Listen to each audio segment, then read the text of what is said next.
morning, viewers. Welcome to my brief devotion titled Fresh Bread. And I do hope that it makes an impact in your life as you begin a new day in Christ. Turn with me to Ecclesiastes chapter 4, verses 9 to 12, and let me read it for you.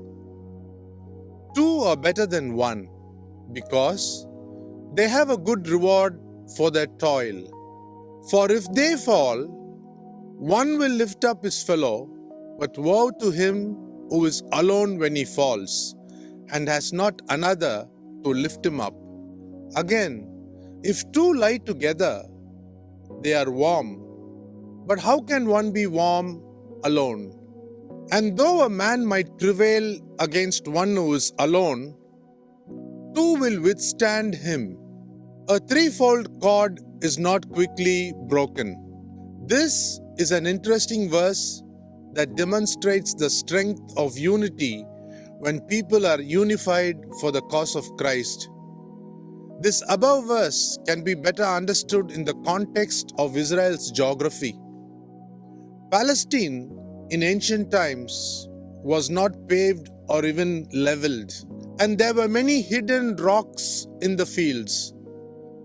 It was not uncommon for even the most experienced traveler to stumble and fall, perhaps break a bone, or even fall into a hidden pit. How wonderful to have a friend who can help you up or out in situations like these.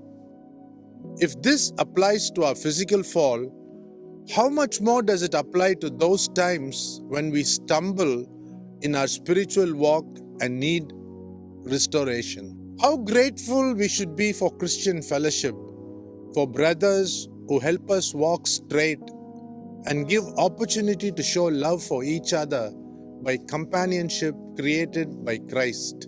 When we begin to cultivate this spirit in us, we go further to practice the following scripture that will ultimately qualify us to the fullness of the body of Christ. Ephesians chapter 4, verses 2 to 6 states that, "Be completely humble and gentle.